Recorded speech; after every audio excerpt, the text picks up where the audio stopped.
All right, Elon Musk got quite the reality check last night, and we have to talk about it because this dude does not have nearly as much control over Congress as he thought he had.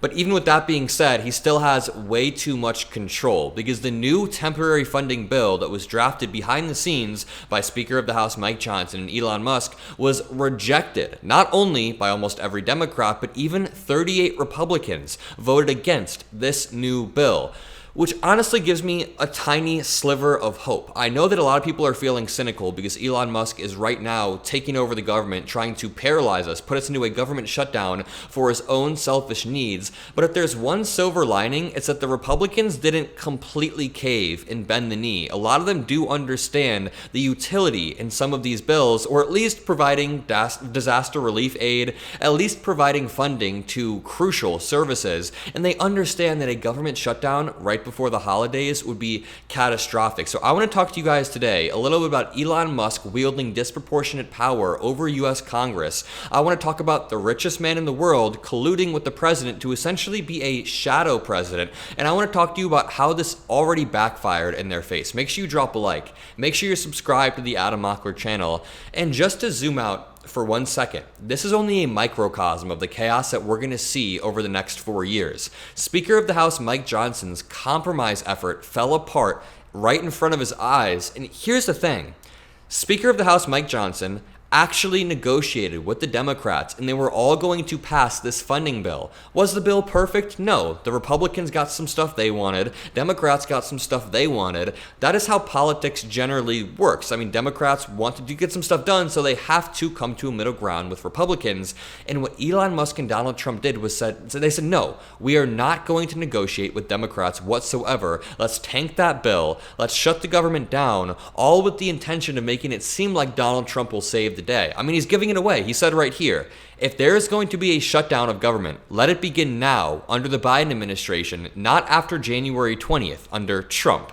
This is a Biden problem to solve, but if Republicans can help solve it, they will. If Republicans can help solve it, Republicans caused this. Republicans entirely caused this problem, and now Trump is using this Trumpian tactic of manufacturing a problem, whether it's at the border or with the economy, then acting like he stepped in to save the problem. So again, I want to read some of these articles describing how Trump seems to be pissed off at Elon Musk over the spending bill, but I do want to highlight just the chaos that we've seen over the past few days and how 38 Republicans broke ranks, joining Democrats in voting down the revised stopgap bill, which Musk helped directly shape. So the stripped down version slashed $190 million for pediatric cancer research, for example, and then removed funding for sickle cell disease treatment, removed funding for early cancer detection and rural broadband programs that countless Americans depend on. Really quickly, this article reads, Republicans cut child cancer research from funding bill after Musk's meddling. It's almost like I couldn't even come up with an enemy in a screenplay that was this evil. If I was trying to write a screenplay with evil politicians, I wouldn't even come up with this shit. Less than 48 hours before defaulting and triggering a shutdown, Congress is still scrambling to pass a stopgap funding resolution that will keep the U.S. government funded and functional through the next few months. Let me please highlight over and over, you guys know this, but this government shutdown was caused by Republicans and solely Republicans. Not just any Republicans, but the richest of the rich will be shutting the government down for their own interest. People like Elon Musk, Donald Trump, they'll be shutting the government down for their own interest, therefore screwing over American people. And I just want to tell you guys, instinctually, I think Speaker of the House Mike Johnson is probably pretty pissed off behind the scenes. Now, I'm trying to say this carefully. Speaker of the House Mike Johnson will bend the knee every step of the way. He will go along with Elon Musk and Donald Trump every step of the way. But from some of the articles I was reading, Speaker of the House Mike Johnson was trying to push back on Elon Musk, and Elon Musk began to threaten primary challenges against any people in Congress who vote against this bill. So, for example, the 38 Republicans who voted nay, Elon Musk will likely fund primary challenges to them when it comes to the midterms or whenever they're up for re-election. Part of me thinks Speaker of the House Mike Johnson worked pretty damn hard on getting this continuing funding resolution passed. Part of me just thinks that he worked hard on this, and he's probably a little bit shaken that now he has to bend the knee to Elon Musk and Donald Trump. And please don't misconstrue this as any sort of defense of Speaker of the House Mike Johnson. He's obviously a vile person who I disagree with on every single issue. But from what I've read, he worked pretty hard on the original bill that Elon Musk nuked. I'd be pretty pissed off. That's all I'm saying is I'd be pretty pissed off. Adam Kinzinger tweeted out, evidently, the GOP really doesn't have a problem with foreigners taking over the country. And it's kind of a funny way of thinking about it. I mean, they will constantly talk about average families trying to come over here to make a better life and live the American dream if it exists anymore, but then they'll conveniently ignore Elon Musk, who was not born in the US and who genuinely just took over Congress. So let's get to some of the bulk of this video. Trump is rushing to remind the media that he is the captain of the GOP, not Elon Musk. The President Musk rhetoric gained steam among Democrats after the billionaire helped kill the continuing resolution to keep the government open, voicing his opposition long before the president-elect did. Elon Musk is the one who led the way and basically dictated this. You know what it reminds me of?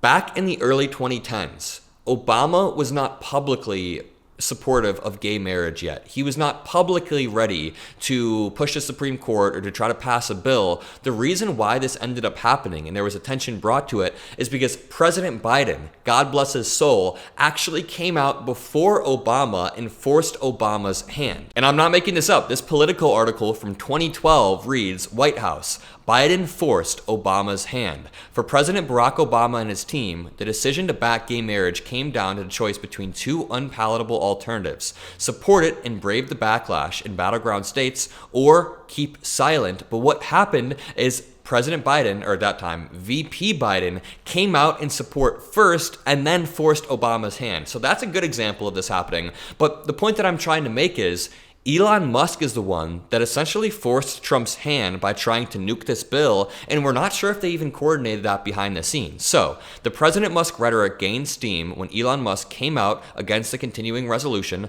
voicing his opposition before the president-elect did.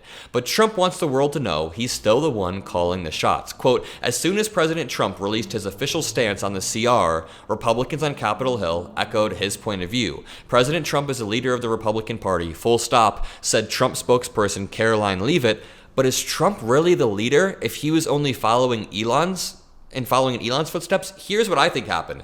Elon Musk made the executive decision to tweet this out, and Donald Trump knew that it would look weak and it would look like he is not the leader if he didn't go behind Elon Musk, if he didn't get ahead of the narrative that Elon was the president, but it backfired even further. This statement may be a sign of growing friction between Trump and the world's richest man. Yeah, you know it's great when your actual spokesperson, Caroline Leavitt, has to come out and reaffirm the party that you're still the leader. You know you're in a good position when your spokesperson has to say, don't worry, Trump is still calling the shots. Now, Musk has been threatening Republicans, including House Speaker Mike Johnson, about the spending bill. That's why I'm saying I do not think Speaker of the House Mike Johnson is happy about this. Even if he's going along, there are reports that Elon Musk was threatening him. Elon Musk was strong-arming him. Again, I'm not running defense. I'm just saying Speaker of the House Mike Johnson is probably pretty pissed too. They're even floating replacing Mike Johnson with Elon Musk. Elon Musk tweeted out, quote, any member of the House or Senate who votes for this outrageous spending bill deserves to be voted out in 2 years. That is the definition of an oligarchy. Rich people using their wealth to exert influence and power on people around them. Literally just an oligarchy. This brings me to, we already read the article about them cutting child cancer research, but this article says, Elon Musk runs the Republican Party. The Congress reacts to CR bill collapse. I want to read you guys some good quotes, but a number of Democratic lawmakers are referring to billionaire businessman Elon Musk as President Musk after a Republican-backed government funding bill collapsed. Again, a government funding bill that the Republicans drew up, they negotiated with Democrats on, we all came to an agreement. Now Elon Musk led the way in trying to nuke this when Elon Musk wasn't elected. He wasn't elected whatsoever. He is one of those unelected bureaucrats that he is always railing against. And that's why I'm happy that Democrats are quick to call out the billionaires meddling. Not just Elon Musk, but all of the billionaires meddling with our institutions. Senator Brian Schatz condemned the cuts by saying they are punishing sick children to appease billionaires. Bernie Sanders labeled Musk's actions as oligarchy at work, while Gwen Moore, a representative, bluntly said on X, Remind me who elected Elon Musk, which is a good question. Who the hell elected this dude? The revised stopgap legislation failed to pass in Congress last night, Thursday night, while 38 Republicans bucked Trump, bucked Johnson, and voted against the bill. This loops back to how I opened the video. This backfired on them. This straight up backfired on Elon Musk and Donald Trump in a way, because they're still going to get the government shutdown that they can spin optically, but they tried to strong arm their way into getting their own bill, and some Republicans stood strong. I'm not going to run defense for those Republicans because they're going to bend the knee in the future, but some Republicans decided to say, we're not just going to go along with President Musk. And I'll leave it at that. If you enjoyed this video, drop a like, subscribe. I'll be doing more breakdown throughout the day. Again, I'm still moving. I'm in my new apartment in like an empty room, so I've got a lot of stuff to do today. I'm sorry if there's only 2 or 3 videos. You guys understand. Love you guys. See you in the next one, and peace out.